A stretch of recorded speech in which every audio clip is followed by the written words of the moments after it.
আমরা 4 জন চিড়িয়াখানায় এসেছি। চিড়িয়াখানায় এসে আগে আইসক্রিমটা খাবো, খেয়ে তারপরে আর ঘুরবো, ঘুরে তারপরে আর বাকি সব খাবার খাবো। অনেক কিছু বসছে চিড়িয়াখানাতে।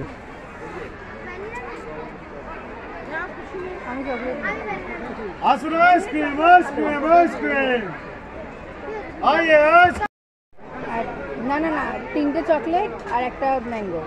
3টে চকলেট একটা ম্যাঙ্গো।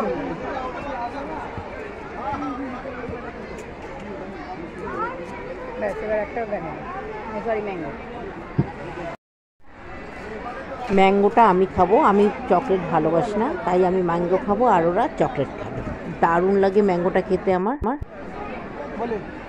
অসাধারণ খেতে ম্যাঙ্গোটা, আর সত্যি খুব টেস্টি ছিল ম্যাঙ্গোটা খেতে।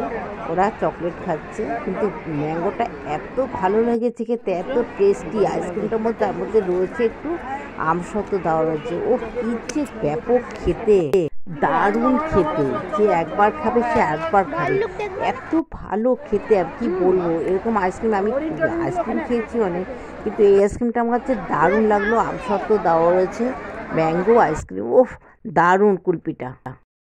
আইসক্রিম খাওয়া গেছে, এখন খাবো আমরা পাপড়ি চাট, আর আছে স্যান্ডউইচ। এখানে স্যান্ডউইচ খাবো আর খাবো একটু আলু কাবলি।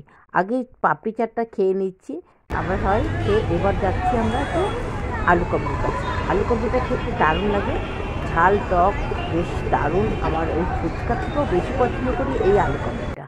এই বেশ একটু ছোলাটা একটু গাছ বেরিয়ে গেছে, দারুণ লাগে এই চারা গাছের ছোলার চারা খেতে। মানে ছোলাটা একটু মিষ্টি মিষ্টি লাগে, দারুণ দারুণ লাগে খেতে, ব্যাপক লাগে। আপনি যেখানে আসতে এরকমভাবে একটু খাবেন, ঘুরবেন, আনন্দ করবেন, দারুণ লাগে। পশু পাখি সব দেখে এই জিনিসটা খেয়ে বাড়ি ব্যাস একটু শিশাতে বাসে উঠবে।